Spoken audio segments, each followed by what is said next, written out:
অনেক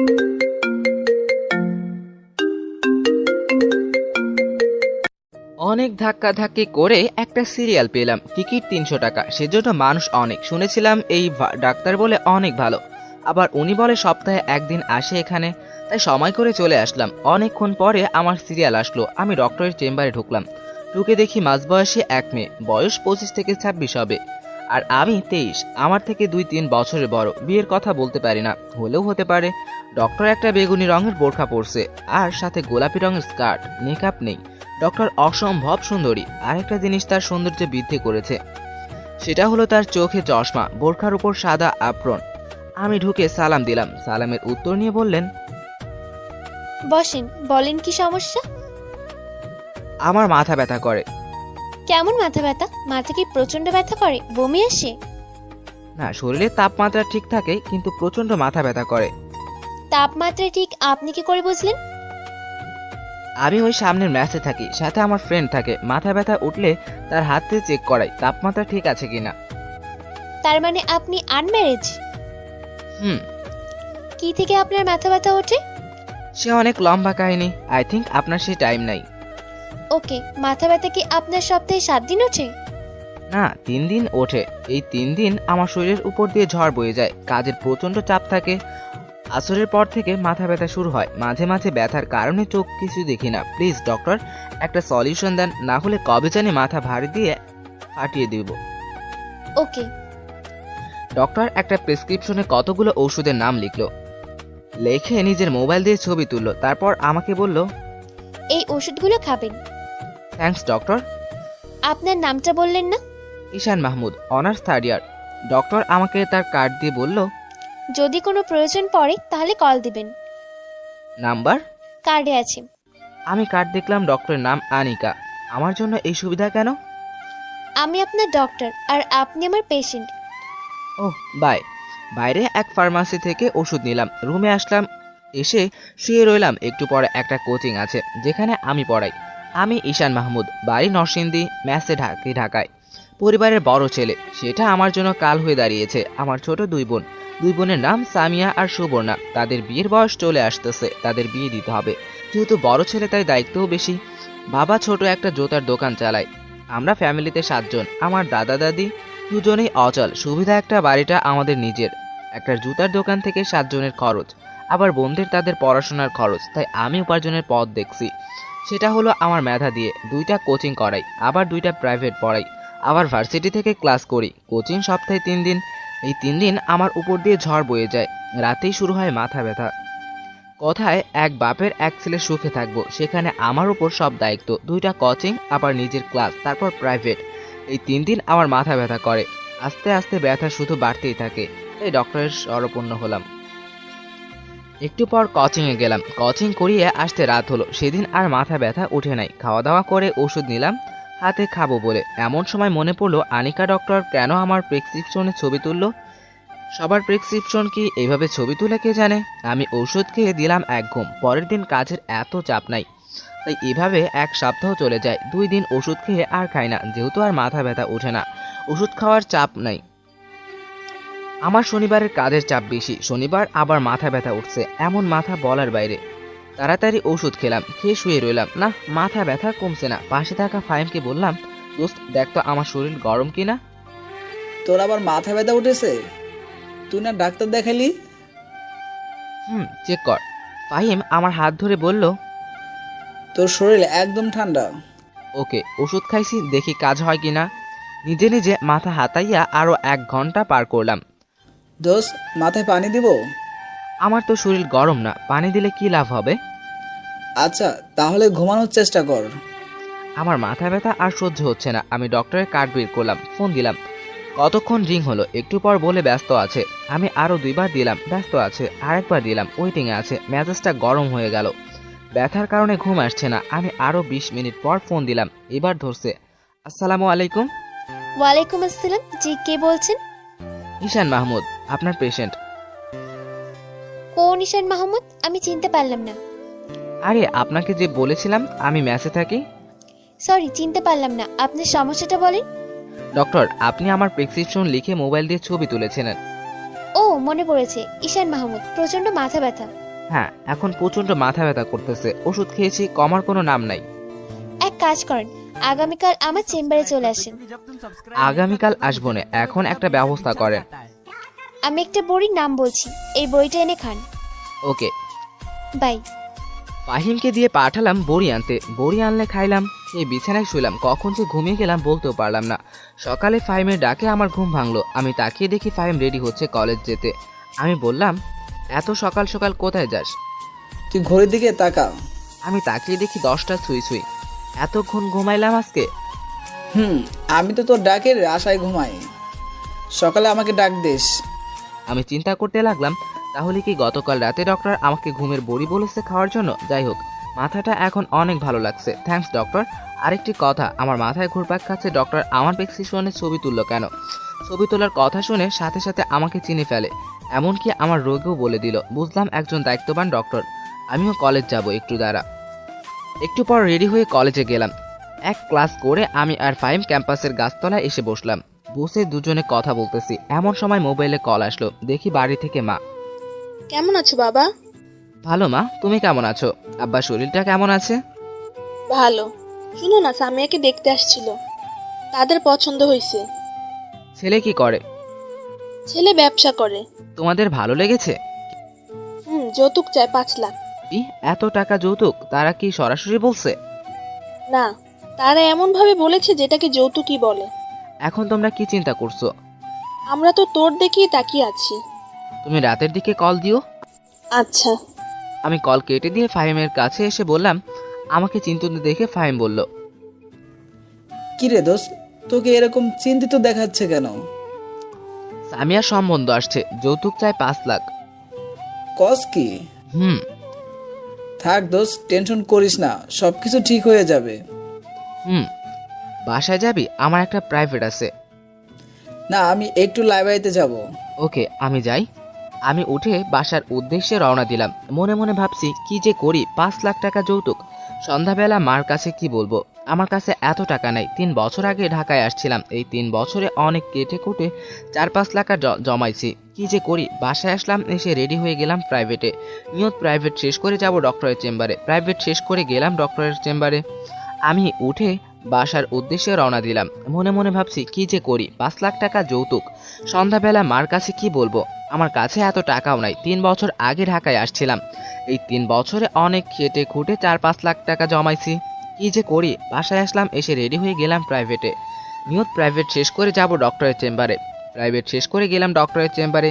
গিয়ে দেখি এমন ভিড়, সিরিয়াল নিতে গেলাম। চেম্বারে ঢুকলেই 500। আমি গিয়ে পিএসকে বললাম সিরিয়াল দিতে। পিএস বলল, সিরিয়াল শেষ। সিরিয়াল শেষ মানে? আর 20 জন রোগী আছে, তাদেরকে দেখে ম্যাডাম চলে যাবে। তাহলে আমি আগামীকাল। আগামীকাল মানে? আর ভাই, একটা সিরিয়াল দেন, ম্যাডাম আমাকে চিনে। কিন্তু আমি তো চিনি না। ধুর ভাই, আপনার ভিতর কোনো মানবতা বলতে কিছুই নেই। ভাই, দিলে পরের দিন, আমার চাকরি শেষ। আপনার চাকরি শেষ হবে কেন? আমি একদিন এরকম দয়া মায়া করে একজনকে ম্যাডামের কথার বাইরে সিরিয়াল দিয়েছিলাম। তারপর আর কি, ম্যাডাম প্রচন্ড রেগে যায়। আর আমার চাকরি নট করে দেয়। পরে অনেক মিনতি করে চাকরি আবার ঠিক করি। শুনেন, ম্যাডাম প্রচণ্ড জেদি, কোনো ভুল হলেই রেগে যায়, তাই আমাদের সাবধান থাকতে হয়। সেজন্য ভাই, আমি এত বড় রিস্ক নিতে পারবো না। ইটস ওকে, আগে বুঝিয়ে বলবেন না?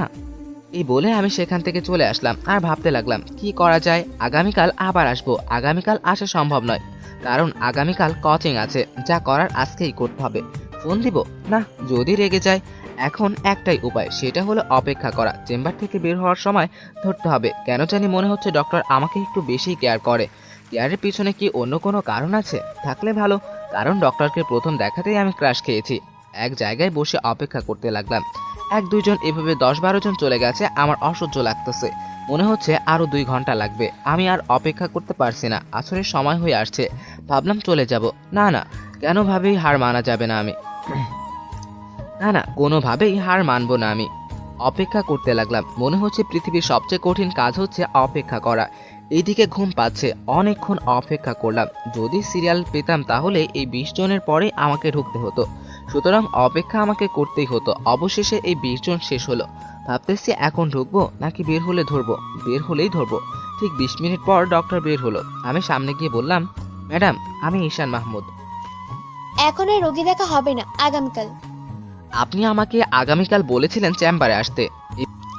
লিসেন, সরি শুনেন, আমি এখন আর কোনো রোগী দেখবো না, ক্লিয়ার? বলে ডক্টর চলে যাচ্ছে। আমি তো অবাক, এই ব্যবহার ডক্টরের কাছ থেকে আশা করিনি। তার আবাল মার্কা পিএস কানে কানে এসে বলল, বলছিলাম না আগামীকাল আসতে, শুধুই 4 ঘন্টা অপেক্ষা করলেন। আমার শরীরটা জেলে উঠলো ঠিকই, তো শুধু শুধু 4 ঘন্টা অপেক্ষা করলাম। ভাবছিলাম ম্যাডাম একটা ভালো মানুষ, কিন্তু এখন দেখছি সে একজন মানবতাহীন মানুষ। আর ভুলেও এই ডক্টর নাম মুখে আনবো না। যত সব ফালতু ডাক্তার, টাকার জন্য তারা সব করতে পারে। এখন যে চেম্বারে ঢুকলে যে টাকা লাগবে না, অপেক্ষার কথা বাদ দিলাম। দেশে যেমন ডক্টর একটা। এসব ভাবতে ভাবতে হসপিটাল থেকে বের হয়ে বাসায় চলে আসলাম। আসলে ফাহিম বলল, দোস্ত কোথায় ছিলি এতক্ষণ? আর বলিস না, যত সব ফালতু ডাক্তার, মানবতা বলতে কিছুই নেই। কেন যে এসব ফালতু ডক্টর দেশে জন্মায়? কি হয়েছে সেটা বল। আমি ফাহিমকে ডক্টরের কাছে যাওয়ার অপেক্ষা করে শেষ ডক্টর হৃদয় বিদারক কথাগুলো বললাম। এসব শুনে ফাহিম কতক্ষণ ডক্টরকে বকলো। আমি আর জীবনে এই ডাক্তারের নাম মুখে আনবো না। ঠিক আছে, দেশে কি ডাক্তার একটা নাকি? আমি আর ফাহিম কতক্ষণ বকে শরীরের জিদ মিটাইলাম। আসলে আমি একটা বোকা না হলে 4 ঘন্টা বসে রইলাম। একটু পর বাবার কাছে ফোন দিলাম। কেমন আছেন আব্বা? ভালো, তুই কেমন আছোস? ভালো। সকালবেলা মার সাথে কথা বলছি। আপনি কি বলেন? আমি তোর মায়ের সাথে একমত। ছেলে বলে কোন কোম্পানির সাথে শেয়ার আছে, তোর মা আর তোর বোনের বাড়ি দেখছে, তাদের পছন্দ হয়েছে। আপনি জানেন এখানে খরচ একটু বেশি হয়, আর 5 লাখ টাকা যৌতুক আমাদের জন্য অনেক বেশি হয়ে যায় না? কি করুন যাইব, এখন তো তুই দিতে পারবি। আমি 1 লাখ দিতে পারবো। বাকিগুলো? আমি এর চেয়ে বেশি দিতে পারবো না। এতদিনে আমি গাধার মতো খেটে খুঁটে যেটুকু জমাইছি সেটুকু দিয়ে দিছি। না পারলে ক্ষেত বিক্রি করেন, আর যৌতুক তো পরেও দিলেও চলবে। তোর উপর চাপ দিব না, যতটুক পারিস দে। ওকে, বিয়ের তারিখ ঠিক হয়েছে? না, ঠিক আছে, করব। বিয়ের তারিখ ঠিক করে আমাকে জানায়েন। ওকে, রাখি। কল রেখে শুয়ে চিন্তা করতে লাগলাম। যাক, মনটা এখন হালকা লাগছে। একটা উপায় তো বের হলো। বেশি অসুবিধা হলে 1 লাখের জায়গায় 1.5 লাখ দিবনে। এখন আমার প্রয়োজন একটা ঘুম। কিসের ওষুধ খাইতো? ডক্টরের কথা মনে হলেই গা জ্বলে। আমি দিলাম এক ঘুম। মাত্র চোখটা লাগলো, কে জানি কল দিল। রিসিভ করে বললাম, আসসালামু আলাইকুম। কে? আগে বলিনি, সরি, আমি ডক্টর অনিকা। কোন ডক্টর? অনিকা? আমি কোনো অনিকাকে চিনি না। আমি আপনার ডক্টর। শুনেন, আমি কোনো ডক্টর দেখি নাই, আর আপনাকে আমি চিনি না। বললাম তো সরি। আমি অবাক, ডক্টর আমাকে ফোন দিয়েছে আবার আমাকে বলে সরি, ভাবতেই অবাক লাগছে। আচ্ছা, আপনি কি আমাকে চিনেন নাই? না। এত তাড়াতাড়ি ভুলে গেলেন? রাতেই না বললাম আমি ঈশান মাহমুদ, মাথা ব্যথা। খেয়াল করিনি, বোঝিনি তো। একটানে এতক্ষণ রোগী দেখলে মাথায় এমনিতেই ঠিক থাকে না, আবার সারাদিনের ক্লান্তি। পরে আমি আপনাকে চিনতে পারি। পরে আমার পিএসকে পাঠিয়ে দেখি আপনি চলে গেছেন। এখন কেন ফোন দিলেন? সরি বলতে, কারণ আমি চাই না আমি কারো চোখে খারাপ হয়ে থাকতে। তাহলে চলে আসেন আগামীকাল আমার চেম্বারে। আপনি যদি আজকে আমাকে কল না দিয়ে থাকতেন তাহলে আমার চেহারা আর না দেখতেন। এতক্ষণ আপনি আমার কাছে একজন ব্যাড গার্ল এবং একজন ব্যাড ডক্টর ছিলেন। আর এখন একজন গুড ডক্টর এবং গুড গার্লফ্রেন্ড এবং নাইস লেডি। থ্যাঙ্কস, অনেক অনেক থ্যাঙ্কস। ওয়েলকাম। আগামীকাল আসবেন তো? দেখি, আগামীকাল কাজের চাপ অনেক বেশি। বলেন আসবেন, আমি ওয়েট করব। ওকে, আসবো। কয়টায় আসবো? 5টার দিকে। সন্ধ্যার সময় আপনি না চলে যান? আগামীকাল একটা মিটিং আছে। Okay bye. এই বলে ফোন কেটে দিলাম, আর দিলাম এক ঘুম। সকালে ঘুম থেকে উঠি, কোচিংয়ে গেলাম, কোচিং শেষে গেলাম কলেজে। এভাবেই সারা দিন কাজের চাপ শেষ। 5টার দিকে বাসায় এসে বিছানায় শরীরটা লাগালাম। কি যে ভালো লাগছে, মাথা ধরে আসছে, মনে হচ্ছে ঘুমাইতে। কিন্তু না, ডক্টরের কাছে যেতে হবে। উঠে গোসল করলাম, করে রেডি হয়ে চলে গেলাম ডক্টরের চেম্বারে। দরজার সামনে কোনো মানুষ নেই। আমি গিয়ে টোকা দিলাম। ভিতরে থেকে বলল আসেন। আমি ভিতরে ঢুকে সালাম দিলাম। ওয়ালাইকুম আসসালাম, বসেন। থ্যাঙ্কস। আজ ডক্টর একটা খয়েরি রঙের বোরখা আর সাদা কালারের ওড়না দিয়ে স্কার্ট পরা, মেকআপ নেই। মনে চায় শুধু তাকিয়েই থাকতে। শরীর ঠিক আছে? না। কেমন লাগছে? যেরকম সব সময় লাগে। তাহলে আমি আপনাকে নতুন কয়েকটি ওষুধের নাম বলে দিচ্ছি, সেগুলো খাবেন। কিন্তু আগেরগুলো? আগেরগুলোও খাবেন, এগুলোও খাবেন। ওকে। যদি আপনার রোগ ভালো হয়ে যায় তাহলে আপনি কি করবেন? কি করব, আপনাকে মনে মনে অনেক ধন্যবাদ দিব। হুম আমি তো আপনার থেকে ছোট, হুম তাহলে আপনি আমাকে তুমি কিংবা তুই করে বলতে পারেন। বলেন, আপনি রাগ করবেন না তো? না। থ্যাঙ্কস। আচ্ছা, আপনি এত তাড়াতাড়ি ডক্টর হয়ে গেলেন, সত্যি অবিশ্বাস্য। থ্যাঙ্কস। ওয়েলকাম। আপনার ফেসবুক অ্যাকাউন্ট ঘেটে দেখলাম আপনার উপর অনেক মেয়ে ক্রাশ। কাউকে লাভ করেন না? না, এখনো সিঙ্গেল। এত সুন্দর একটা ছেলে তারপরও সিঙ্গেল? আসলে মনের মতো কাউকে পাইনি, আর এইভাবে 5-6টা লাভ করার চেয়ে ভালো না একজনকে মন থেকে ভালোবাসা, যাকে সারা জীবন আগলে রাখবো এই বুকের ভেতর। ঠিক বলেছেন। আপনার সম্পর্কে কিছু বলেন। এমন সময় কে জানি ডক্টরের মোবাইলে ফোন দিল।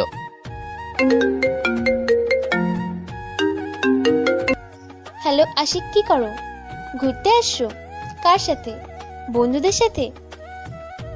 আচ্ছা, ভালো করে চিল করো। আমি চেম্বারে রোগী দেখি। Okay bye baby. আমি মনে মনে ভাবছি কি হতে পারে, বন্ধুর সাথে তো এভাবে কথা বলে না কেউ। লাস্টে বেবি বলাতে আমার সব ক্লিয়ার হয়ে যায়। ডক্টরের বয়ফ্রেন্ড, এটাই ছিল আমার কপালে। অনেক দিন পর একটা মেয়ে পছন্দ হয়েছে, তারও বলে বয়ফ্রেন্ড আছে। কে ছিল? বয়ফ্রেন্ড। ওহ, রাগ করছেন? রাগ করবো কেন? এ কি, তুমি কাঁদছো? না না, কই না তো। বেশি মাথা ব্যথা করছে? কষ্টের কথা না বলার জন্য মিথ্যা বললাম। আচ্ছা ঠিক আছে। থ্যাঙ্কস। আমি চোখ মুছে কিছুক্ষণ চুপ করে থাকলাম। আমি ডক্টরের চোখের দিকে তাকালাম, ডক্টরও আমার চোখের দিকে তাকালো। নিজের চোখে একসাথে হলো। ডক্টরের চোখ দেখে মনে হচ্ছে ডক্টর আমাকে কি যেন বলছে। সেটা কি আমাকে ভালোবাসার কথা? ডক্টর চোখ নিচে নামাচ্ছে না, এক চোখে আমার দিকে তাকিয়ে আছে। আমি চোখ সরিয়ে নিলাম। তো ডক্টর, আমি উঠি? আর একটু বসেন, আমিও বের হব। একটু পর দুজন একসাথে হসপিটাল থেকে বের হয়ে আসলাম। একটাও কথা বললাম না, কারণ তার বয়ফ্রেন্ড আছে। সে তার বয়ফ্রেন্ড নিয়ে সুখে থাকুক, আর আমি আমার রাস্তা দেখি। দুজন পাশাপাশি হাঁটছি। অনিকা বলল, আমার সম্পর্কে তো কিছু বলা হয় নাই। আরেকদিন শুনবো। ওকে। আচ্ছা ডক্টর, আপনি আমার বড়, আপনাকে অনিকা আপু বলে ডাকি, রাগ করবেন? আপু টাকা দরকার নেই, ডক্টর বলবা। আচ্ছা, আপনার বয়ফ্রেন্ড সম্পর্কে কিছু বলেন। তার নাম আশিক, সে একটা জব করে। তার সাথে দেখা হয়েছিল আমার কানাডায়। আপনি কানাডায় গিয়েছেন? আপনারাই পেরেছেন জীবনে কিছু করতে। থ্যাঙ্কস। তাহলে আমি যাই। বাই। Good bye. আমি একটা রিক্সা ডেকে চলে আসলাম। মনে মনে একটা বোধহয় ডক্টরের সাথে শেষ দেখা।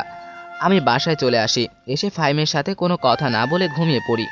অনিকা এরকম বিব্রতকর অবস্থায় আগে কখনো পড়েনি। ঈশান যে কেঁদে দিবে কে জানতো।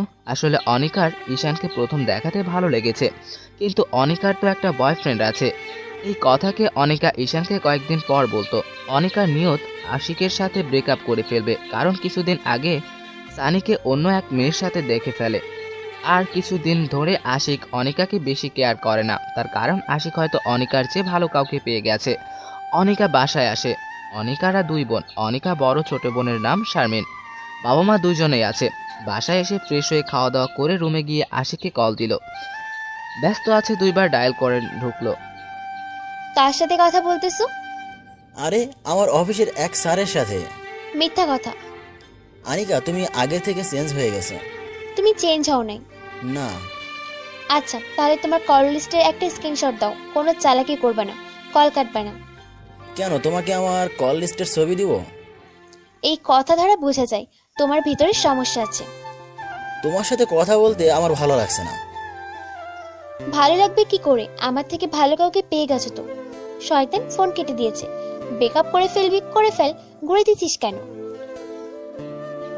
শারমিন ঢুকলো অনিকার রুমে, ঢুকে বলল, কাকে এভাবে গালি দিস আপু? কাউকে না। দেখ তো আপু, এই দুজন থেকে তোরে কাকে ভালো লাগে? তুই এই ছবি কোথা থেকে পেয়েছিস? তুই চিনিস? হুম। তুই কি করে চিনলি? আগে তুই বল। সে হলো ঈশান মাহমুদ, আমাদের কলেজে 3rd ইয়ারে পড়ে। অধিকাংশ মেয়েরই ক্রাশ, কিন্তু সে আবালের মতো সারাদিন কাজ করে, কোনো মেয়ের পাত্তাই দেয় না। তোর ক্রাশ? না, দেখ তার হাবাগোবা বন্ধুটার উপরে ক্রাশ খাওয়া আমি। দে তোর মোবাইলটা দে। এই বলে আনিকা শারমিনের হাত থেকে মোবাইল নিয়ে ছবিটা ভালো করে দেখতে লাগলো। ঈশান মাহমুদের উপর যতগুলো মেয়ে ক্রাশ খেয়েছে তার একটা লিস্ট আমাকে দিবি। কেন, তুইও ক্রাশ খেয়েছস? তাহলে আশিক ভাই? সে আমার পেশেন্ট। অনিচ্ছাকৃতভাবে আনিকা শারমিনের মোবাইলের উপর ছবিগুলো দেখতেছে আর ছবির উপর আনিকার চোখ আটকে যায়। এই ছবির মধ্যে এটা কি? তুই দেখে ফেলছস তো? মানে? কয়েকদিন আগে আমরা কয়েকজন ফ্রেন্ড মিলে গিয়েছিলাম একটা রেস্টুরেন্টে। সেই রেস্টুরেন্টে আশিক ভাই আরেকটা মেয়ে বসে ডেট করছিল। সুযোগ বুঝে এই ছবিটা আমি তুলে রাখছিলাম, ভাবছিলাম তোরে দেখাবো, কিন্তু পরে ভাবলাম তুই যদি কষ্ট পাস সেজন্য আর দেখাইনি। ঠিক আছে, আমি জানতাম সে তলে তলে আরেক মেয়ের সাথে ডেট করে। তুই এই ছবিটা আমাকে দে, তার সাথে এখনই ব্রেকআপ করব। তারপর কি ঈশানের সাথে প্রেম করবি? চুপ বেয়াদব, গিয়ে পড়তে বস। উপকার করলেও দোষ কি? এই বলে শারমিন চলে গেল। আনিকা ছবিটা আশিকের কাছে টেক্সট করলো, তারপর ফোন দিল। মেয়েটাকে? কে এটা আমি জানি না। তোরে আমি কত ভালোবাসতাম, আর তুই কিনা আমার ভালোবাসার এই ফল দিলি। আরে তুই তো একটা বুড়ো বেটি, আর তুই আমারে টাইম দেস। তুই তো থাকস তোর কাজ নিয়া। আর ছবির মধ্যে যে মেয়েটা দেখছস জানোস তার বয়স কত? 19, মাত্র 19। তোর মতো বুড়ো না। আনিকা আশিকের মুখ থেকে এসব কথা শুনে অবাক হয়ে যায় আর কাঁদতে থাকে। তুই ঠিকই বলছো, আমি বুড়া। যা, তোর সাথে ব্রেকআপ। তুই এই শাস্তি একদিন না একদিন পাবি। এই বলে ফোন কেটে দেয় আর কাঁদতে কাঁদতে সারা রাত কাটিয়ে দিল। আমি সকালে ঘুম থেকে উঠি, আমি আমার জীবনের যুদ্ধ লেগে গেলাম। আমার খালি ডক্টরের কথা মনে পড়ে, পরক্ষণে আবার মনে পড়ে আরে না, ডক্টরের না বয়ফ্রেন্ড আছে। এভাবেই একটা সপ্তাহ চলে যায়। ডক্টরের ওষুধগুলো নিয়ম মাফিক খাওয়ার ফলে আর মাথা ব্যথা উঠে নাই। আমি বোধহয় ডক্টরের কথা জীবনেও ভুলতে পারবো না। বাড়ি থেকে ফোন আসলো, সামিয়ার বিয়ের তারিখ ঠিক হয়েছে আর 1 সপ্তাহ পর বিয়ে। আমি ফাহিমকে নিয়ে চলে গেলাম বাড়িতে। বিয়ে শেষ করে ঢাকায় আসতে 15 দিন লাগছে। ফাহিম আগে চলে এসেছে। পরে শেষমেশে আমার কাছ থেকে 1.5 লাখ টাকাই দিতে হলো। যৌতুক পুরোটা দেওয়া হয় নাই, জানি পরে আমাকেই দিতে হবে। আমার সামনে পরীক্ষা আসতেছে, সকল কিছু ঠিক রেখে পরীক্ষার পড়া পড়তে হবে। আমি ছাত্র হিসেবে এত খারাপ না। পরীক্ষা দিলাম, পরীক্ষা খুব ভালো হলো, রেজাল্ট ভালো আসলো। এখন একটা কোচিংয়ে একটা প্রাইভেট পড়াই, একটা প্রাইভেট ফাহিমকে দেই। আমার রেজাল্ট ভালো দেখে ফার্স্ট ইয়ারের কয়েকটা ছেলে মেয়ে এসে বলল প্রাইভেট পড়াইতে। আমি অনেককে না করি, কিন্তু কে শোনে কার কথা। শেষ পর্যন্ত আমি রাজি হতেই হলো।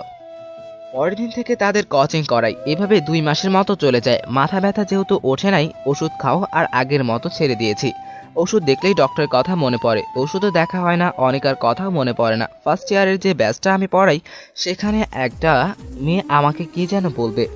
আমি পড়া ছাড়া অন্য কোনো টপিক নিয়ে কথা বলি না, সেরকম কোনো চান্স দেই না। একদিন তাদের পড়িয়ে চলে যাচ্ছি, এমন সময় এই ব্যাচের সবচেয়ে সুন্দরী মেয়েটা আমাকে ডাক দিল।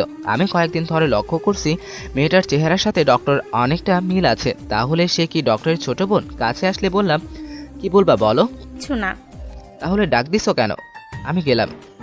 প্লিজ যাবেন না। আপনার বন্ধু ফাহিম, ফাহিমকে আর কি করছে? তার নাম্বারটা একটু দিবেন? আমি কেন দিতে যাব তার নাম্বার? প্লিজ দেন না, প্লিজ প্লিজ প্লিজ। নাম্বার নিয়ে কি করবা? সেটাও বলতে হবে? হুম। তাকে কল দিয়ে বলবো তাকে আমি ভালোবাসি, তাই না? হুম। দেখো, আমি তোমাকে একটা কথা বলি, এসব প্রেম ভালোবাসা বাদ দিয়ে পড়ালেখায় মনোযোগ দাও। দিবেন না? আগেই বলতেন, কেন এতক্ষণ ঘুরালেন? ধুর, আমি গেলাম। এই বলে চলে যাচ্ছে। আমি কি যেন ভেবে আবার শারমিনকে ডাক দিলাম। আসলে বললাম, তোমরা কয় ভাই বোন? শারমিনের মুখে বাঁকা হাসি ফুটে উঠল, বলল, দেখছেন মানুষকে কিভাবে প্রয়োজন পড়ে। দেখছি। এখন বলো তোমরা কয় ভাই বোন? আপনার সব প্রশ্নের উত্তর দিব, আগে আমাকে ফাহিমের নাম্বারটা দিয়ে দেন। আমি ভাবছি নাম্বার দিব নাকি দিব না। ফাহিম বেচারা একবার চাকা খেয়ে আর প্রেমের নাম নেয় না, আর শারমিন তো অনেক সুন্দরী, দিয়েই দিই নাম্বার। উঠান। Thank you. নাম্বার উঠাইলে আমি বললাম, এবার আমার প্রশ্নের উত্তর দাও। কি? কতবার বলবো তোমরা কয় ভাই বোন? আসতে বলুন, না হলে কিন্তু চলে যাব। ওকে বলেন। মনে মনে কি মেয়ের পাল্লায় পড়লাম রে বাবা। আমরা 2 বোন, ভাই নাই। বোন কি তোমার বড়? হুম। কি করে? আমি এত প্রশ্নের উত্তর দিতে পারবো না, গেলাম। কোথায় যাও বলে যাও। বলতে পারবো না। তোমাকে ভুল নাম্বার দিয়েছি, কথাটা বললাম সম্পূর্ণ অনুমানে, কারণ এই সময় ফাহিম ঘুমায় আর সে ঘুমানোর সময় মোবাইল বালিশের নিচে ফেলে ঘুমায়। তার মানে নেটওয়ার্ক নাই। চালাক মেয়ে কল দিয়েও ফেলেছে। যেটা ভাবছিলাম সেটাই, কোনো রেসপন্স নেই। এসে বলল, আমার বড় বোন ডাক্তারি করে। কোন হসপিটালে? শারমিন হসপিটালের নাম বলল। আমার চিনতে কষ্ট হয় নাই, এটা যে অনিকার ছোট বোন। এবার সঠিক নাম্বারটা দেন। এটা সঠিক নাম্বার, আবার চেষ্টা করো। শারমিন আবার চেষ্টা করে, এবার কল ঢুকে। উপায় থেকে বলল, আসসালামু আলাইকুম। কে? শারমিন কথা বলতে বলতে চলে গেল। আমার চোখটা গাছতলায় যায়, দেখি 3টা ছেলে আমার দিকে আগুন দিয়ে কি যেন দেখাচ্ছে। ছেলে 3টা সেকেন্ড ইয়ারে পড়ে, ক্যাম্পাসের মধ্যে ফার্স্টে নতুন ইয়ারের ছাত্রছাত্রীদের সাথে র্যাগিং করে। আমার সাথে তেমন চান্স নাই, জানে চর থাপ্পড় গালে পড়বে। যাই হোক, তাদের চাওয়া আমার কাছে সুবিধার লাগলো না। কিছু একটা হতে পারে, সাবধানে থাকতে হবে। আমার বাসায় যেতে রাত। বাসার পিছন দিয়ে একটা গলি আছে, এই গলি আমার চলাফেরা করি। এই গলিতে তেমন কিছু থাকে না সন্ধ্যার পর। আমি মাত্র গলিতে ঢুকলাম, দেখি আমার পিছনে আরো 2জন গলিতে ঢুকছে। তাদের দিকে চোখ যায় আমার। চিনতে কষ্ট হলো না, গাছতলায় বসা 3 জনের মধ্যে 2জন। এই গলিতে তেমন মানুষ থাকে না সন্ধ্যার পর। আমি মাত্র গলিতে ঢুকলাম, দেখি আমার পিছনে আরো 2জন গলিতে ঢুকছে। তাদের দিকে চোখ যায় আমার। চিনতে কষ্ট হলো না, গাছতলায় বসা 3 জনের মধ্যে 2জন। তারা আমার দিকে অনেকখানি দূরে। আমি ভাবলাম কোনো একটা ঝামেলা হতে পারে। আমি আবার হাঁটার গতি বাড়িয়ে দিলাম আমার। আর একটু সামনে এগিয়ে দেখি বাকি আরেকজন। আমি বুঝতে কষ্ট হলো না এটা একটা ফাঁদ। আমি হাঁটার মধ্যে মোবাইল বের করে ফাহিমকে মেসেজ করলাম, যত তাড়াতাড়ি সম্ভব বাসার পিছনের গলিটায় আসার সমস্যা পড়েছি। মেসেজটা করে সুবোধ বালকের মতো আমি হেঁটে চলে যাচ্ছি। এমন ভাব করলাম যেন আমি তাদের দেখিনি। ভাব ধরাটা বেশিক্ষণ টিকেনি, পিছন থেকে ডাক আসলো, ওই দাঁড়া, তোর সাথে কথা আছে। আমি না শোনার ভান করে হেঁটে চলে যাচ্ছি। ওই, তোরে বলছি না দাঁড়াইতে। আমি এবারও না শোনার ভান করে হেঁটে চলেছি। এবার সামনের জন আমার পথ আটকালো, বলল, তোরে ডাকছি, শোনোস না? কি বলবি বল। ডাক দিছি, শোনস নাই কেন? প্রয়োজন মনে করিনি, কি বলবি বল, আমি চলে যাচ্ছি। তোর যাইতে দেরি আছি, তোর সাথে আমার অনেক বোঝাপড়া আছে। আমি তোদের কোনো সমস্যা করেছি? ক্যাম্পাসের সব সুন্দরী মেয়েরা তোর পেছনে ছুটে, আজ তোর এমন অবস্থা করব যাতে কোনো মেয়ে তোর দিকে তাকাতেই লজ্জা পায়। তোর শারমিনের সাথে কি? সকালে তার সাথে হাসাহাসি করে কি কথা বলতেছ? একটা কথা ভুলে যাস না, আমি কিন্তু তোদের বড়। এখন চুপচাপ বলে যা, কোনো সমস্যা হবে না। পরে কিন্তু তোদের খবর আছে। তোকে এমন মার মারবো যাতে তুই কোনো কথাই বলতে পারিস না। তুই কি শারমিনকে পটিয়ে ফেলছিস, নাকি তোর সাথে রুম ডেট করার অফার দিছ? তুই তো রুম ডেট করতে পারবি না। আমাদের ঠিকানাটা বল, আমরা চলে যাব না। এই বলে তারা হাসতে লাগলো। আমার মাথায় রক্ত উঠে যাচ্ছে। 3 জনের সাথে একা পারবো না।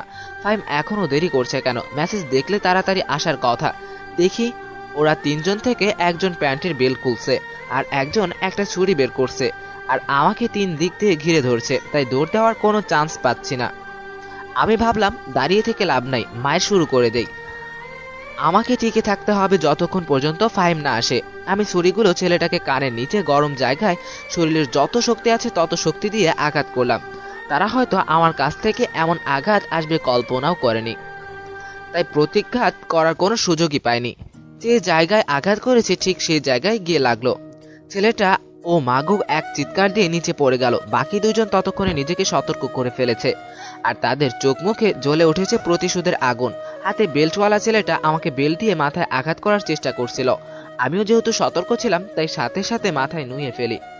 আমার মাথার উপর দিয়ে চলে যায় সে। আবার নতুন করে আঘাত হানতে কিছুটা সময় লেগেছিল। ওই ফাঁকে আমি তার ঘাড়ে সজোরে আঘাত হানলাম, সব শক্তি দিয়ে।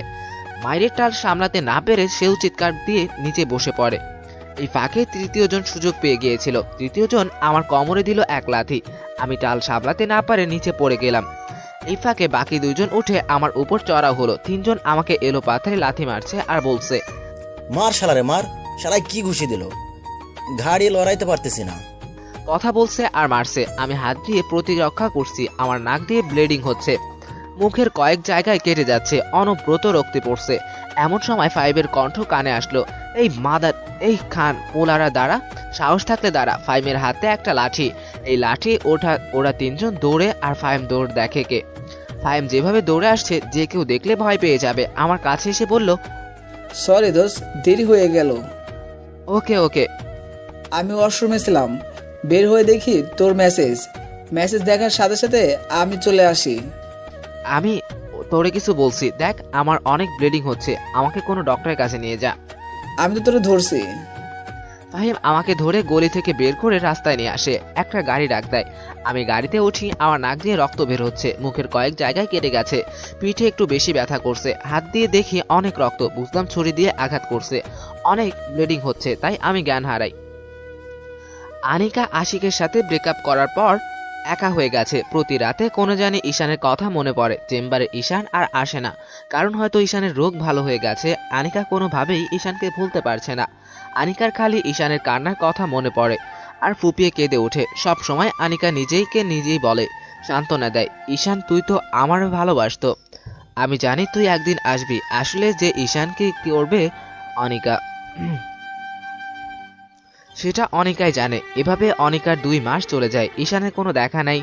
বাড়ি থেকে বিয়ের কথা বলছে, ভালো এক সম্বন্ধ আসছে, বলছে বিয়ে করার জন্য। অনিকা এই বাহানা সেই বাহানা দিয়ে দেরি করছে। শেষমেশ অনিকা নিজেকে সিদ্ধান্ত নিল নিজেই ঈশানের সাথে দেখা করবে আর নিজের ভালোবাসার কথা বলবে। এই দিনরাত অনিকার রুম শারমিন এসে নাচতে থাকে খুশিতে। এদিকে অনিকা টেনশনে বাঁচে না, আর নিজের বোন কিনা নাচে, দিল এক ধমক, শারমিনের মুখটা কালো হয়ে যায়। ধমকের কারণে শারমিন কেঁদে দেয়, কাঁদতে কাঁদতে চলে যাচ্ছে আর বলতে লাগলো, আপু তুই না অনেক খারাপ। আমি টেনশনে বাঁচি না, আব্বা আম্মা বিয়ের জন্য চাপ দিচ্ছে, আর তুই কিনা খুশিতে নাচোস। যা, তোর সাথে আমি আর কথাই বলবো না।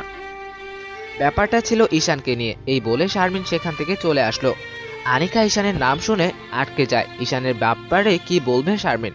পরক্ষণে মনে পড়লো, আরে ঈশান আর শারমিন তো একই কলেজে পড়ে, নিশ্চয়ই কিছু একটা হয়েছে। শারমিন যেহেতু খুশিতে নাচছে, তাহলে নিশ্চয়ই ভালো খবর।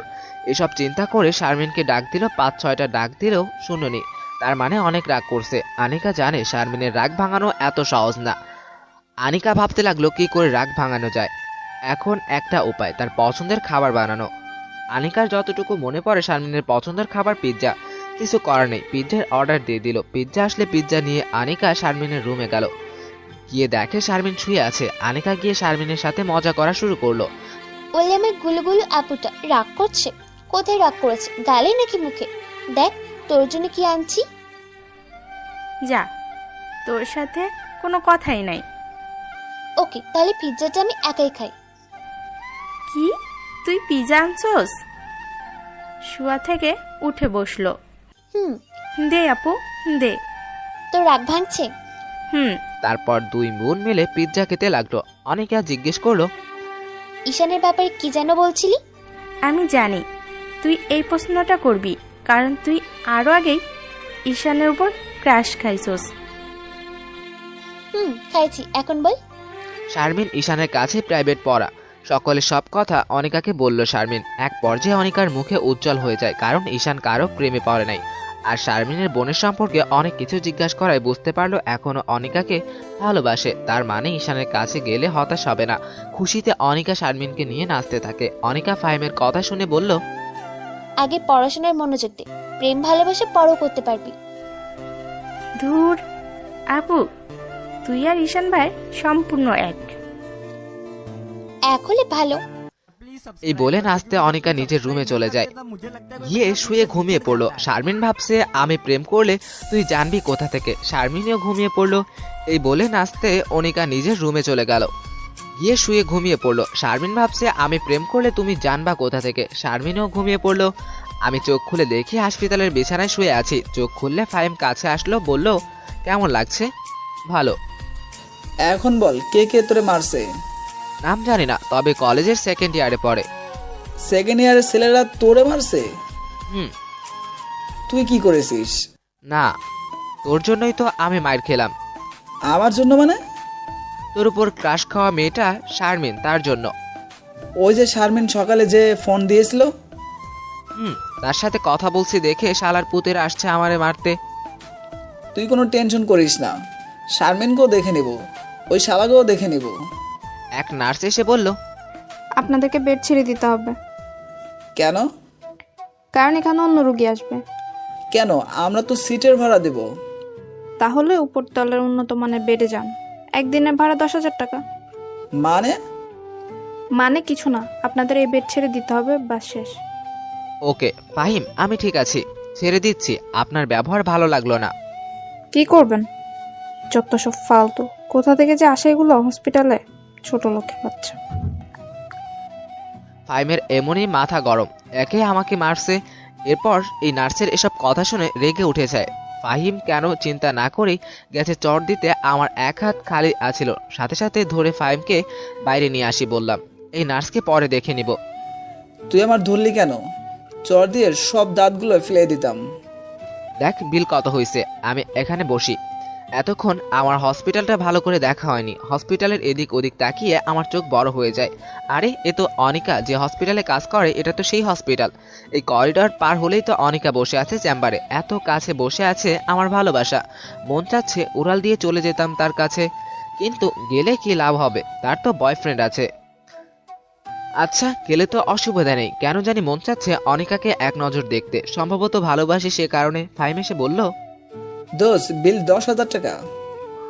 এই তো টাকা, কি করলো? একটু পিঠে সেলাই করলো আর মুখে ওয়াশ করে ব্যান্ডেজ করে বেঁধে দিল। সামান্য এতটুকু কাজের জন্য এত টাকা হয় কি করে? আমি এরকমই প্রশ্ন করেছিলাম, তারা বলে তবে ইনজেকশন দিয়েছে সেগুলো নাকি অনেক দামি। ঠিক আছে, দেখি কি করা যায়। তুই এক কাজ কর, যে নার্স আমাদের সাথে খারাপ ব্যবহার করছে তার নামটা জেনে আয়। তুই দাঁড়া, একটু পরে এসে বললাম। তানহা? নার্সের তানহা? তানহা নামটা সুন্দর, কিন্তু একটা ডাইনি। আমি এক জায়গায় যাব, তুই আমাকে হেল্প কর। কোথায় যাবি? আমাকে ধর, তোকে বলি। আমি যে মাথা ব্যথার জন্য ডক্টর দেখিয়েছিলাম, সেই ডক্টর চেম্বার একটু সামনে, তার কাছে যাচ্ছি। কিন্তু তার কাছে গিয়ে কি লাভ হবে? জানি কোনো লাভ হবে না। আর এই ডক্টরকে আমি 2 মাস আগে ভালোবেসেছিলাম, এত কাছে যেহেতু তাই এক নজর দেখেই যাই। ওকে যা। আর শোন, এই ডক্টরের বোনের নাম শারমিন। কি কস? ওই দেখ ডক্টরের চেম্বার, আমি যাই। কতক্ষণ লাগবে? জানি না। এই বলে আমি অনিকার চেম্বারের সামনে চলে আসি। তার এই পিএস এসে বলল, এখন কোনো রোগী দেখা হবে না। ম্যাডামকে বলেন ঈশান মাহমুদ আসছে। পিএস ভিতরে চলে যায়, একটু পর ফিরে এসে বলল ভিতরে যেতে। আমি ভিতরে ঢুকলাম, দেখি ডক্টর উল্টো দিকে চেয়ার ঘুরিয়ে বসে আছে। আমাকে মুখ দেখাবেন না, যেটার জন্য এত কষ্ট করে আমি এখানে আসলাম, দেখাবেন না তাহলে ভিতরে আসতে বললেন কেন? আমি চলে যাচ্ছি, এই বলে বসা থেকে উঠলাম। দেখি ডক্টর তার চশমাটা রেখে সোজা হেঁটে আমার কাছে চলে আসে।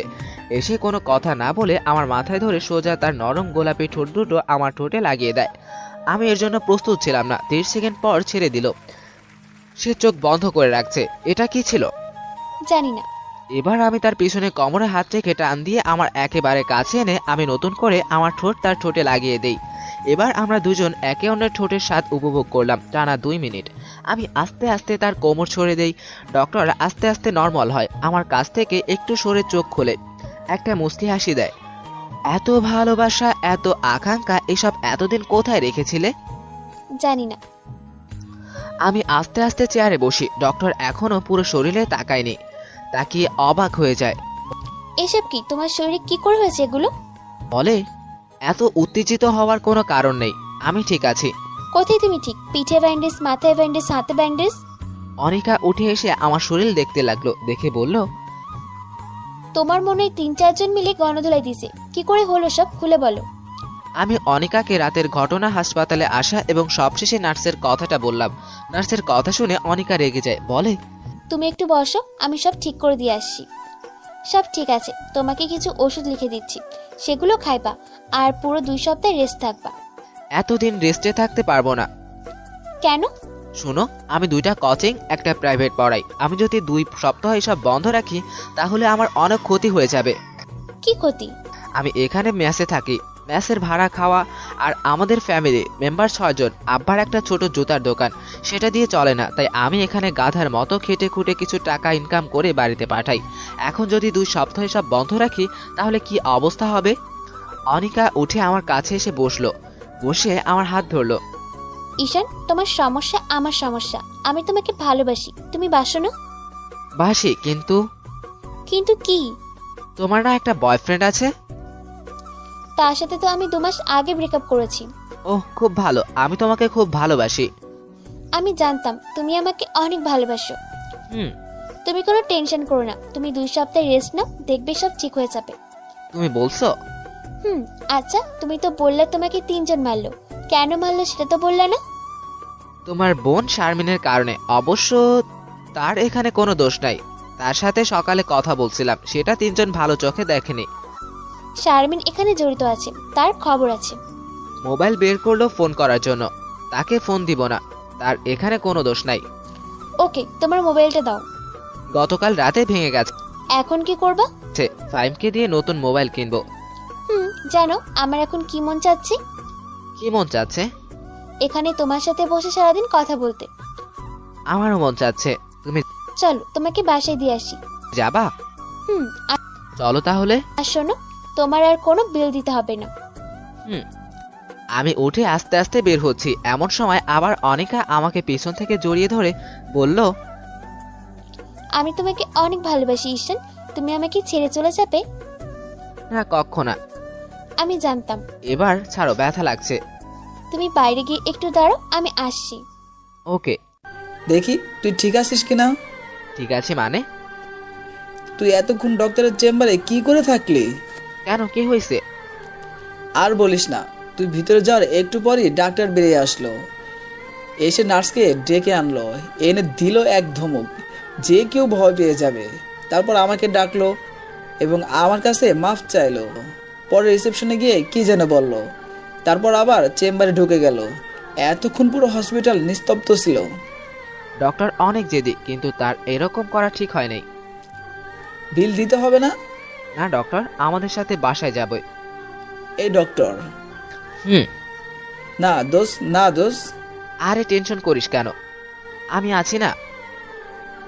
তোরা দুজনে প্রেম করছস? আল্লাহ জানে তুই এই মেয়ে কেমনে কন্ট্রোল করবি। ওই দেখ সে আসছে, চুপ। অনিকা এসে বলল, তাহলে চলো। আনিকা মুখে মেকআপ ছাড়াই এসেছে, এটা দেখে কেন জানি আমার একটুও ভালো লাগলো না। চলো নিচে গিয়ে দেখি অনিকার পার্সোনাল গাড়ি আছে, গাড়ির ড্রাইভার একজন ইয়াং বয়সের ছেলে, এটাও দেখে আমার ভালো লাগলো না। যাই হোক, গাড়িতে বসলাম, আমার পাশে অনিকা বসলো। এতক্ষণ হাঁটার পর আমাকে ক্লান্তি ঘিরে ধরলো। আমি গাড়ির সিটে বসে মাথাটা এলিয়ে দিলাম। আমি গাড়ির মধ্যে ঘুমিয়ে গেলাম। চোখ খুলে দেখি অনিকা আমাকে ডাকছে। ফাহিম বলল, তো বাসায় চলে এসেছি। নামার সময় অনিকা আমাকে হেল্প করলো। আস্তে আস্তে হেঁটে রুমে গেলাম, গিয়ে বিছানায় শুইলাম। আমার পাশে অনিকা বসলো। আমাদের দেখে ফাহিম বাইরে চলে যায়। এটা তোমার জন্য। কি? মোবাইল। তোমাকে কে বলছে মোবাইল কিনতে? কেউ না। তাহলে কেন কিনলে? ভালোবাসি বলে। এখানে আমার আর কিছু বলার নেই। অনিকা আমাকে ভালোবাসি বলে কিনে দিল, এখানে ফিরিয়ে দেওয়ার কোনো মানেই হয় না। ঠিক আছে। আর শোনো, আমি তোমাকে ওষুধ খাবার সময় হলে কল দিব। তোমার এত কষ্ট করতে হবে না, তুমি বলে যাও। না, আমি তোমাকে কল দিব। ওকে। আমি অনিকার স্কার্ট ধরে নেকাবের মতো করে বললাম, তোমাকে নেকাব অবস্থায় বেশি সুন্দর লাগে। সত্যি? অনিকা সুন্দরী করে নেকাব পরে বলে, এবার ঠিক আছে। তাহলে আমি যাই। যাও। এই বলে অনিকা চলে যায়। অনিকা চলে গেলে ফাইম এসে বলল, সব ঠিকঠাক তো? এখন বল, 3 ছেলের কি করবি? তুই আগামীকাল গিয়ে 3টারে খুঁজে বের করবি, তারপর কলেজের ভিপিরে সব বলবি, দেখ তারা কি করে। আর আগামীকাল গিয়ে ফার্স্ট ইয়ারের যে ব্যাচটা আমি পড়াই তাদের বলবি 2 সপ্তাহ তাদের বন্ধ, অথবা শারমিন ফোন দিলে শারমিনকে বলতে পারিস। ওকে। আমার সব ক্লান্তি এসে ঘিরে ধরলো। আমি দিলাম এক ঘুমে বিকালে উঠে ফ্রেশ হয়ে খাওয়া দাওয়া করলাম, করে অনিকার কাছে কল দিলাম। সাথে সাথে রিসিভ করে বলল, ঘুম হয়েছে? অনিকা ওষুধের নাম বলল, সেগুলো খেয়ে নিলাম। এভাবে প্রতিদিন Anika time to time call দিয়ে আমাকে ওষুধ খাওয়াতো। একদিন কি এক বেলাও মিস হয়নি। অনিকার প্রতি আমার ভালোবাসা বাড়তে থাকে। টাইম টু টাইম ওষুধ খাওয়ার পর 10 দিনে সম্পূর্ণ সুস্থ হয়ে গেলাম। এই কয়েকদিনে অনিকা আমার কাছে 5 বার এসে দেখে যায়। আমি আবার আগের মতো কোচিং প্রাইভেট পড়াতে শুরু করি। আমাকে যে মারলো ছেলেগুলো, তাদের বিচার হয়েছে। ভিপির বলার পর ভিপি চড় থাপ্পড় দিয়ে মিলাই দিল। এতে আমার শরীরের রাগ কমলো না, ফাইমেরও না। তাই আমাদের ব্যাচের কয়েকজন নিয়ে রাতের বেলা 3টারে ইচ্ছে মতো গণধলাই দিলাম। সবাই মুখোশ পড়েছিল, তাই কেউ মারলো কে কিছু বলতে পারলো না। এর মধ্যে বাড়ি থেকে মৃত্যু সংবাদ আসলো, দাদা মারা গেছে। সংবাদ আসলো রাতে। আমি ঠিক করলাম রাতেই বাড়ি যাব। দাদা ছোটবেলা আমাকে খুব আদর করত। দাদার মৃত্যু সংবাদ শুনে আমার ভিতর থেকে কান্না চলে আসে। আমি অনিকাকে কল দিলাম, আসসালামু আলাইকুম, কি করো? কিছু না, শুয়ে আছি। আমার দাদা মারা গেছে, আমি গ্রামের বাড়ি যাচ্ছি। কেঁদো না, মানুষকে তো একদিন মরতেই হবে। তুমি এখন কোথায় আছো?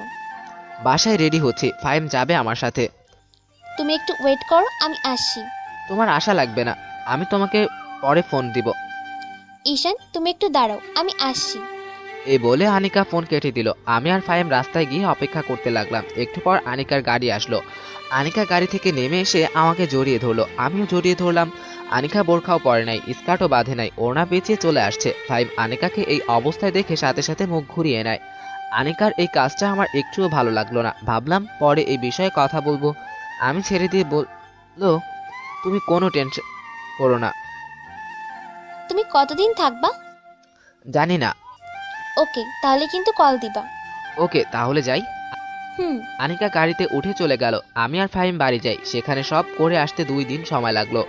আমি এসে আগের মতো প্রাইভেট কোচিং শুরু করি। আমি খেয়াল করেছি ফাহিম আর শারমিনের মধ্যে ভালোই চলছে, কিন্তু ফাহিম সবসময় বিষণ্ণ হয়ে থাকতো শারমিনকে হারানোর ভয়ে।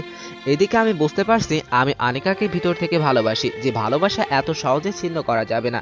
এভাবে 1 মাস চলে যায়। 1 মাসের মাথায় আমার প্রচণ্ড মাথা ব্যথা ওঠে, কারণ আজকে শরীরের উপর দিয়ে বেশি পরিশ্রম গেছে, তাই মাথা ব্যথা উঠেছে। তখন বিকেল 5টা, আমি একটা কোচিং করাচ্ছি। এমন সময় আনিকা সোজা ভিডিও কল দিল। আমি বাইরে বের হয়ে রিসিভ করলাম। তোমাকে এমন দেখাচ্ছে কেন? প্রচণ্ড মাথা ব্যথা করছে। কোথায় তুমি? কলেজে। শোনো, আমি কলেজের আশেপাশে আছি। তোমাকে আমি একটা রেস্টুরেন্টের ঠিকানা দিচ্ছি, যত তাড়াতাড়ি সম্ভব চলে আসো। Okay, love you. Love you too.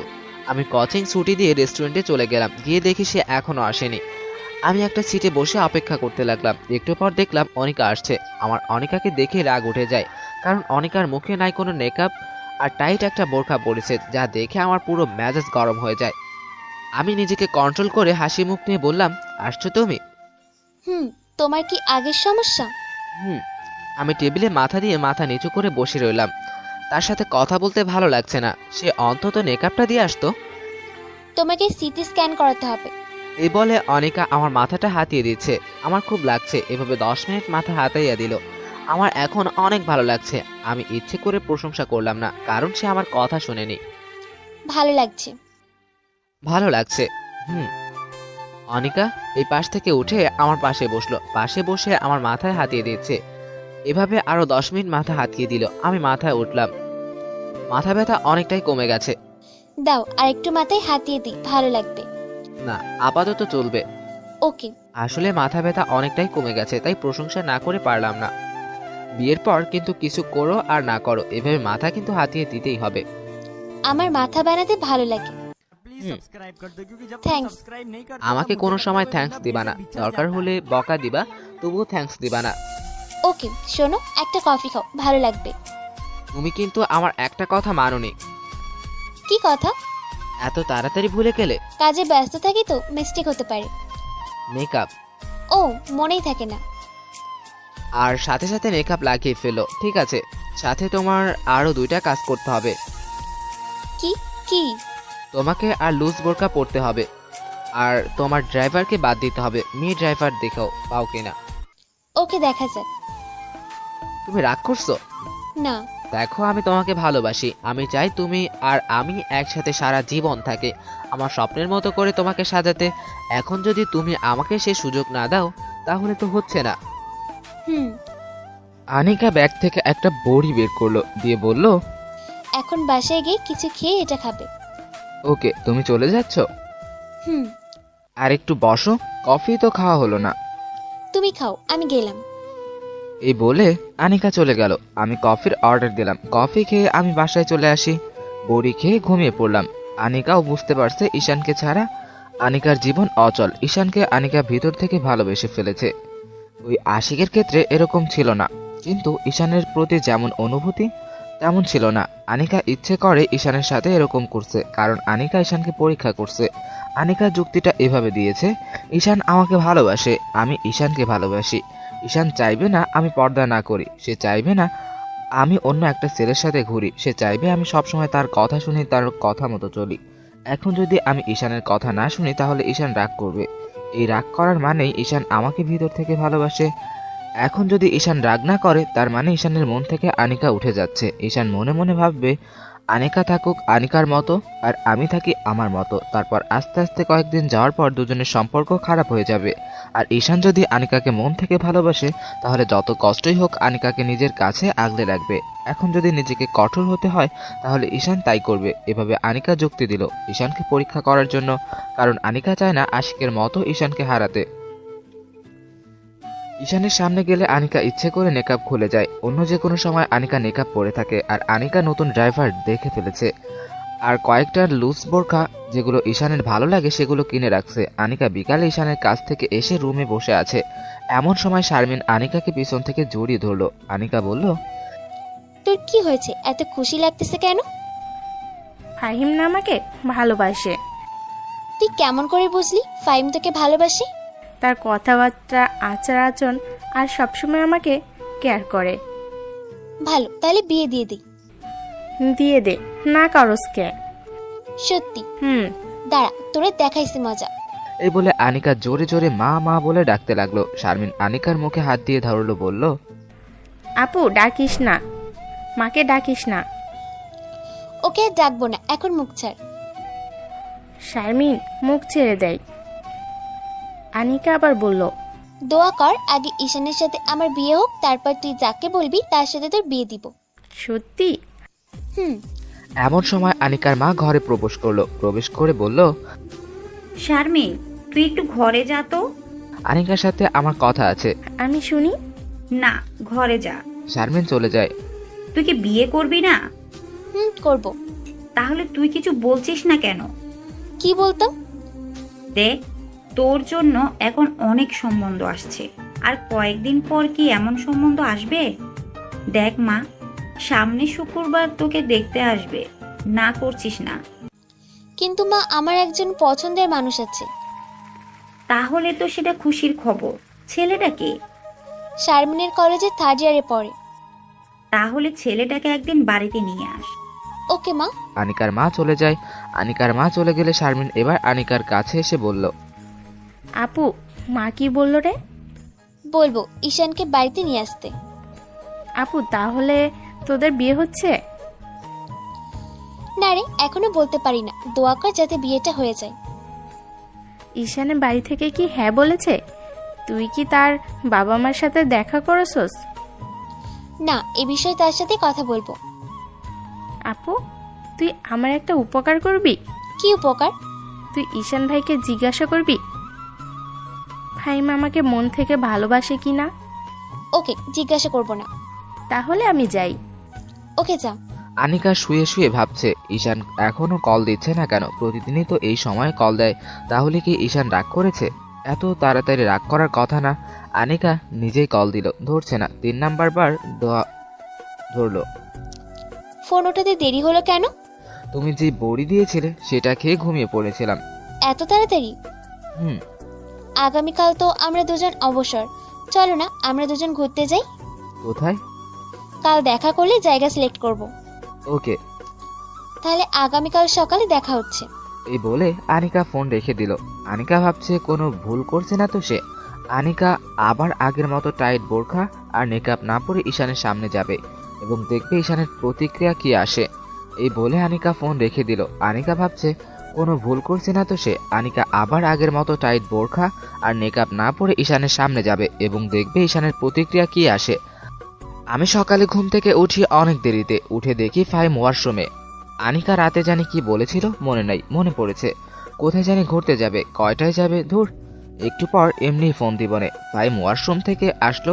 আমি বললাম, দোস্ত শারমিনের সাথে কেমন চলছে? রাতে কি স্বপ্নে শারমিনকে দেখছোস?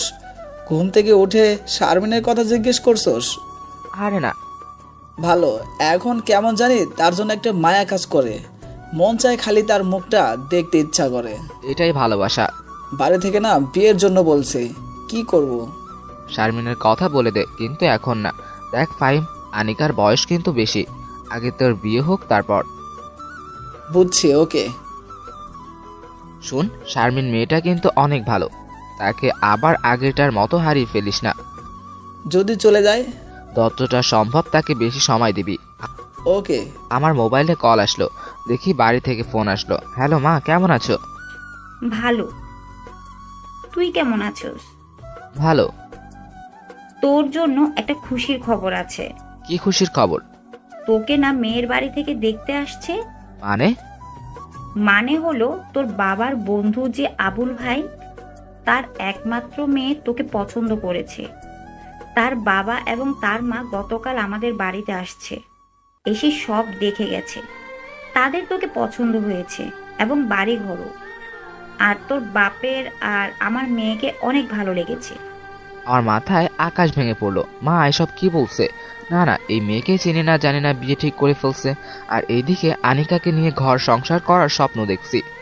দেখো মা, তোমাকে আমি পরিষ্কার করে বলে দিই, আমার ঢাকায় একজন মেয়ে পছন্দ আছে, আর বিয়ে করলে আমি তাকেই করব। কিন্তু আমাকে তো বললি না। এই যে এখন বললাম। সেটা তোর বাপ যে বলেছে বিয়ে দিলে তোকে এই মেয়ের সাথেই বিয়ে দিবে। বাবার চিন্তা ভাবনা। আর কিছুদিন পর আমি বললে তোমরা ঢাকা এসে মেয়েকে দেখে যাবে, বিয়ের তারিখ ঠিক করে যাও। তাহলে কি এই মেয়েকে না করে দিব? ডাইরেক্ট না করে দাও। যৌতুক আর একটু চিন্তা ভাবনা করে দেখ, মেয়ের বাবা স্বেচ্ছায় 5 লাখ টাকা যৌতুক দিতে রাজি হয়ে আছে। দুটোরূপ আমি বুঝি না, না করে দাও। এই বলে ফোন কেটে দিলাম। আমি ভাবছি অন্য চিন্তা। আগামীকালকে আনিকার ব্যবহার এরকম যদি প্রতিদিন হয় তাহলে হবে না, না হলে নাই। আনিকাকে ভালোবাসি, আনিকাকেই বিয়ে করব, দরকার হলে তাকে কিডন্যাপ করব। আমার এরকম রাগারাগি দেখে ফাহিম বলল, দোস্ত কি হয়েছে, কোনো সমস্যা? আরে বাড়ি থেকে আমার জন্য মেয়ে রেডি করে রাখছে, তাই আমি না করলাম। আনিকাকে যদি তোর বাড়ি থেকে পছন্দ না করে? সেটা সমস্যা নেই, বিয়ে করব আমি, ঘর সংসার করব আমি। মা বাবার পছন্দ না হলে আমি কি করব? ওকে দোস্ত। এমন সময় ফাহিমের মোবাইলে কে যেন ফোন দিল। ফাহিম কথা বলার জন্য বেলকনিতে যায়। আমি আনিকাকে কল দিলাম, কল রিসিভ করলো। কি করো? কোথায় আসবা? ওকে ওকে। ফোন রেখে রেডি হয়ে গেলাম। রেস্টুরেন্টে গিয়ে দেখি আনিকা এসে বসে রইলো। আনিকাকে দেখে আমার মেজাজ পুরো গরম হয়ে যায়। মুখে নাই মেকআপ, টাইট বোরখা। আমি টেবিলে বসলাম। এবার রাগ কন্ট্রোল করতে পারলাম না। এসবের মানে কি আনিকা? কি ঈশান? তুমি বুঝো না? তোমাকে না বললাম আমি মেকআপ পরতে ও লুজ বোরকা পরতে? ড্রাইভারকে তো চেঞ্জ করছো না। দেখো, তোমাকে ভোগ করার ইচ্ছা থাকলে তোমাকে কবেই ভোগ করে ফেলতাম। আমি চাই তোমাকে সারা জীবন আগলে রাখতে। তুমি কি কিছু বুঝো না? আমার এরকম ভাবে পড়তে ভালো লাগে। আর ড্রাইভারকে আমি বাদ দিতে পারবো, কারণ ড্রাইভার অনেক আগে থেকেই ড্রাইভারি করে। আমি আনিকার মুখ থেকে এরকম কথা শুনে অবাক হয়ে গেলাম। আনিকার চেহারায় কোনো ভাবান্তর নেই। মনে হচ্ছে আমি এরকম করব সেই জন্য প্রস্তুতি নিয়ে এসেছে। আমি আমার প্রিয় মানুষটা চাই না বিপর্দায় থাকুক।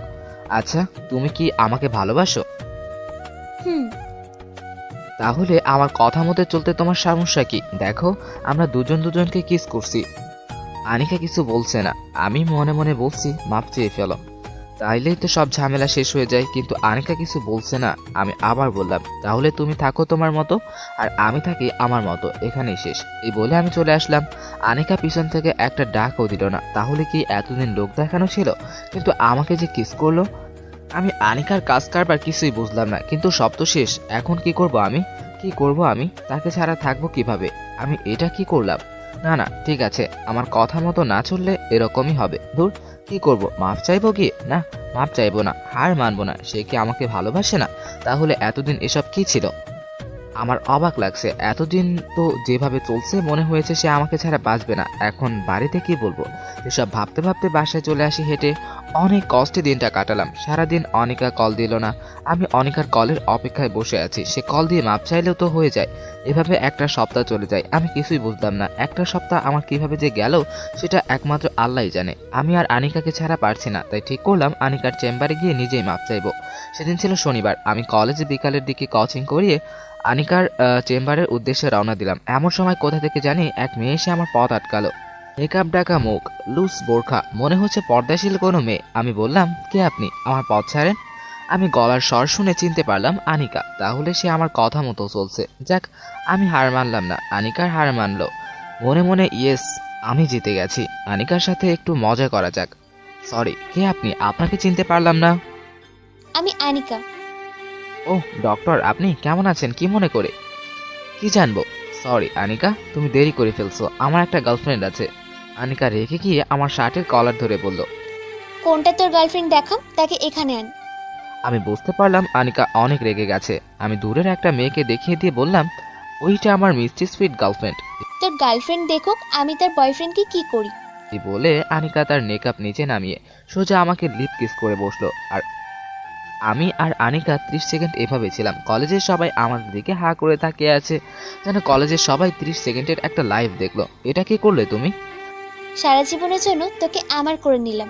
আমি তো সারা জীবন তোমারই ছিলাম। তাহলে আমি জানি গত এক সপ্তাহ এসব কি ছিল?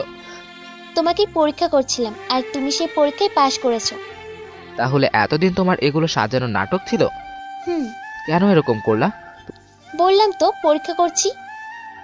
তোমরা পরীক্ষাও করো? তোমরা পারো বটে। অনেক দিন ধরেই তোমাকে জড়িয়ে ধরি না। এখন আমাকে জড়িয়ে ধরো। আমি অনিকাকে জড়িয়ে ধরলাম। অনিকা কেঁদে দেয়। কাঁদছো কেন? এটা সুখের কান্না। কেঁদো না। বলো, সারা জীবন আমাকে এভাবে বুকের ভিতর আগলে রাখবে? সারা জীবন তোমাকে এভাবে বুকের ভিতর আগলে রাখবো। আনিকা আস্তে আস্তে আমাকে ছেড়ে দেয়। চলো এখন তোমাকে আমার বাড়িতে নিয়ে যাব। আজ না, অন্যদিন। এখন তুমি আমার সাথে যাবা। ওকে। তারপর দুজন দুজনের হাত ধরে কলেজ থেকে বাইরে বেরিয়ে আসলাম। এসে দুজন একটা রিকশায় উঠলাম। রিকশা গিয়ে তাদের বাড়ির সামনে নামলো। রিকশায় যতক্ষণ ছিলাম অনিকা আমার হাত শক্ত করে ধরে রাখলো। আনিকা আমাকে বাড়িতে নিয়ে যায়, নিয়ে ড্রয়িং রুমে বসিয়ে বলল, তুমি বসো। না না, তুমি আমাকে ছেড়ে যেও না। তুমি বসো। ঈশান, এটা আমাদের বাসা, এখানে ভয় পাওয়ার কি আছে? তবুও তুমি আমার সাথে থাকো। ওকে। আনিকা জোরে শারমিন বলে ডাক দিল। শারমিন আমাকে নিচে দেখে এসে বলল, ঈশান ভাই, আপনি আপনি আমাদের বাসায়? বিশ্বাসই হচ্ছে না।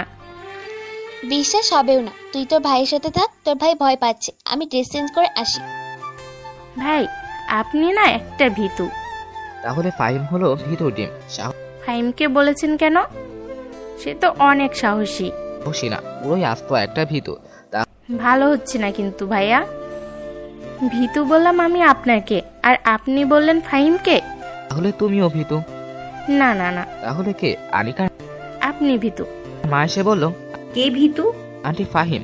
না না, আমি ভীতু। ফাহিম কে? কেউ না। আন্টি আসসালামু আলাইকুম, কেমন আছেন? আমি দাঁড়িয়ে বললাম, ওয়ালাইকুম আসসালাম। ভালো, তুমি কেমন আছো বাবা? ভালো। যা তো আনিকা, কে বললো ঈশানের জন্য খাবার নিয়ে আসতে? শারমিন চলে গেল। আনিকার মা বলল, বাবা শোনো, তোমাকে কিছু কথা বলি। আনিকাকে তুমি কন্ট্রোল রাখতে পারবা। এই মেয়ে কিন্তু অনেক জেদি। তোমাকে পেয়ে আমরা অনেক খুশি। আনিকাকে অনেক ছেলে দেখতে আসছে, কাউকে সে পছন্দ করেনি, অবশেষে তোমাকে সে পছন্দ করেছে। তোমাকে পেয়ে আমরা অনেক খুশি। থ্যাঙ্কস। এখন বলো, তোমার বাবা মাকে কবে নিয়ে আসবা? আনিকার সাথে কথা বলে নেই। ওকে, তোমার আঙ্কেল বাহিরে গেছে, তুমি কি করো? তোমার বাবা কি করে? ছোট একটা জুতার দোকানে চালায়, পড়ালেখা। তুমি তাকে এখন বিয়ে করতে চাচ্ছ? সেটা আনিকার উপর নির্ভর করছে। এখন সে যখন বলে, সে যদি এখন করবে তাহলে আমার সমস্যা নেই, আর যদি বলে আরো 2 বছর পর, সেটাও সমস্যা নেই। তোমার কথা আমার ভালো লাগলো। থ্যাঙ্কস। আনিকা খাবার নিয়ে আসলো। আনিকা নতুন কাপড় পরলো। সে যে কাপড় পরুক না কেন, আনিকাকে অনেক সুন্দরী দেখায়। আনিকা আমার সামনে খাবার দিল। আনিকার মা বলল, তাহলে তারা দুজন সিদ্ধান্ত নেয় কি করবি। ওকে, তুমি যাও। তোমাকে তো দারুণ সুন্দরী দেখাচ্ছে। সত্যি তোমার এই ড্রেস ভালো লাগছে। তুমি যেই ড্রেস পরো না কেন, তোমাকে আমার কাছে ভালো লাগে। থ্যাঙ্কস বলবো, শুধু বলবো আমি তোমাকে ভালোবাসি। আমি জানি। এখন বলো, মার সাথে তোমার কি কথা হয়েছে? বলছে তোমাকে এখন বিয়ে করব না, পরে। তুমি কি বলো? সেটা তোমার উপর নির্ভর করছে। দেখো, আমার এখন কোনো স্থায়ী উপার্জনের পথ নেই। সেটা হতে আরো কমপক্ষে 2 থেকে 3 বছর লাগবে। তুমি যদি চাও তাহলে 3 বছর পরে বিয়ে করতে আমার কোনো অসুবিধা নেই। সেটা এখন তোমার উপর। অনিকা কিছু বলছে না, মনে হচ্ছে ভাবনায় ডুবে আছে। কিছুক্ষণ পর বলল, আচ্ছা শোনো, তুমি আমাকে এই 2 মাসের ভিতর বিয়ে করবা। কিভাবে করবে জানি না। যদি বাড়ি থেকে রাজি না হয় তাহলে পালিয়ে বিয়ে করবা। সত্যি বলছো? তোমার কোনো কাজ করতে হবে না, তুমি শুধু আমার পাশে থাকবা। ওকে, এখন বলো কবে বাবা মাকে নিয়ে আসবো? আগামী সপ্তাহে নিয়ে আসো। ওকে, দেখা যাক। তাহলে আমি উঠি? আমার রুমটা দেখে যাও। না, আরেকদিন দেখবো। না না, এখন চলো। আনিকা আমার হাত ধরে টানতে টানতে নিয়ে গেল তার রুমে। আমি আনিকার রুম থেকে অবাক হয়ে যাই। আনিকা আমার হাত ধরে টানতে টানতে নিয়ে গেল তার রুমে। আমিও আনিকার রুম দেখে অবাক হয়ে যাই। রুম কি সুন্দর করে সাজানো, যেন এখানে কোনো রানী থাকে। তুমি তো আমার রানী। কিন্তু না, শারমিন এসে সব ফাঁস করে দিল। ভাই অবাক হবেন না, আপনি আসবেন দেখে আপু রুম পরিষ্কার করছে। আপু যেভাবে থাকে আপনি দেখলে বমি করে দিবেন। ওয়াক তু বলে এক দৌড়। আমি আনিকার দিকে তাকালাম, আনিকা আমার দিকে তাকালো। আনিকা বলল, সারাদিন তো কাজে ব্যস্ত থাকি, তাই এত পরিষ্কার করতে পারি না। তুমি যে আমার জন্য এত কষ্ট করে রুম ঠিক করছো, এতেই আমি খুশি। থ্যাঙ্কস। ওকে, তাহলে আমি যাই। আমি আনিকার মার সাথে দেখা করে বাসায় আসলাম। এসে বাড়িতে কল দিলাম। আসসালামু আলাইকুম, কেমন আছো মা? ভালো, তুই কেমন? হ্যাঁ। ওকে, শুক্রবার দুপুরের দিকে আসবা। তুই এই মেয়েকেই বিয়ে করবি? আচ্ছা, আমরা আসবো। আমি ফোন কেটে দিলাম। এভাবে একটা সপ্তাহ চলে যায়। এক সপ্তাহে আমার 3 বছরের ইনকাম হাতে আসলো। দেখি মাত্র 2.5 লাখ টাকা। একেবারে হতাশ হলাম। সব আমি আমার ফ্যামিলিকে দিলাম। যাই হোক, ফ্যামিলি মানে আমি, তাদের সুখ মানে আমার সুখ। এখন নিজের জন্য কিছুই নেই। হায়রে কপাল, ফ্যামিলিকে না দিয়ে যদি সব আমার হাতে থাকতো তাহলে হয়তো 10 থেকে 15 লাখ টাকা থাকতো। কেননা আমি গাধার মতো খাটছি আমার পরিবারের জন্য। যাই হোক, তারা আমার মা বাবা। সেদিন ছিল শুক্রবার, দুপুরের দিকে তারা আসছে মা বাবা, ছোট বোন যেটার এখনো বিয়ে হয় নাই, আর এক চাচা চাচি আসছে। আমি তাদের আনিকার বাড়িতে নিয়ে গেলাম। এতক্ষণ মা আর বাবা আমাকে অনেক কথা বলে তাদের পছন্দ করা মেয়েকে বিয়ে করতে, কিন্তু কে শুনে কার কথা। আনিকার বাবা মা এসে তাদের ভিতরে নিয়ে যায়। আমি আমার ছোট বোন সুবর্ণাকে নিয়ে আনিকার রুমে যাই। গিয়ে দেখি আনিকা আর শারমিন বসে আছে। আমি সুবর্ণার সাথে শারমিনকে আর আনিকাকে পরিচয় করিয়ে দিলাম। শারমিন আর সুবর্ণা সেম বয়সের। আমি বললাম, শারমিন তুমি সুবর্ণাকে বাড়িটা একটু দেখাও। ওকে সুবর্ণা, চলো। তারা দুজন বাইরে। আমি বললাম আনিকাকে, আনিকা তোমাকে কিছু কথা বলি, মন দিয়ে শোনো। বলো, আমার কেমন জানি ভয় করছে। দেখো, আমি আমার মা বাবার পছন্দের মেয়েকে বিয়ে করছি না, তাই তারা তোমার অনেক দোষ ধরবে, বিশেষ করে তোমার বয়স বেশি সেই জন্য। কিন্তু তুমি ঘাবড়ে যাবে না, সবসময় আমি তোমার পাশে আছি। আমি আনিকার হাত ধরলাম। এই 2 হাত কোনোভাবেই ছিন্ন হবে না মৃত্যুর আগ পর্যন্ত। আমি জানি, কিন্তু এখন আমার ভয় করছে। যদি তোমার মা বাবা আমাকে পছন্দ না করে? পছন্দ করবে? মিথ্যা কথা বললাম। জানি আনিকাকে কেউ পছন্দ করবে না, কারণ তার বয়স বেশি। মিথ্যা কথা বলে তাকে সাহস দিলাম। তাই যেন হয়, তুমি কিন্তু আমার পাশে থাকবা। ওকে, তুমি রেডি হয়ে আসো, আমি যাই। আমি আমার ডিসিশন নিয়ে রাখছি। আমি নিচে এসে এক সোফায় বসলাম বাবার সাথে। একটু পর আনিকা আসলো। আনিকা এসে সবাইকে শরবত দিল, আমাকেই দিল।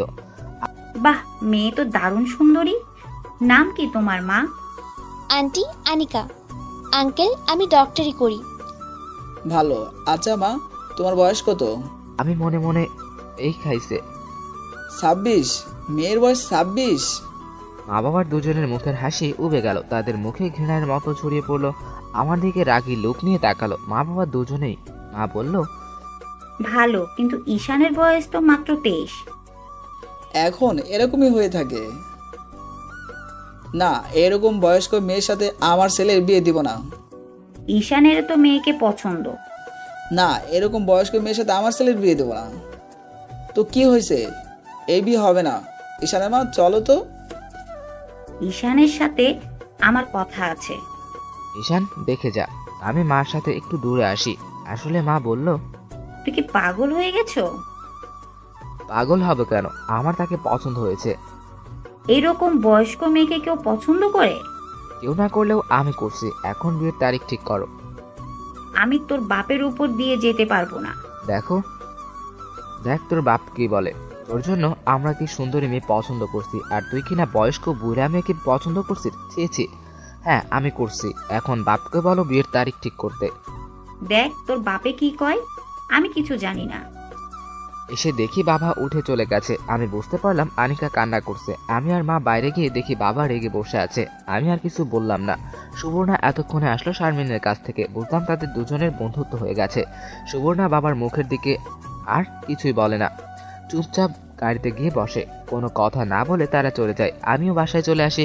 কি করব বুঝতে পারছি না। কোনো মতে রাতটা কাটলাম। সকালে মার কাছে ফোন দিলাম। বাবা কিছু বলছে?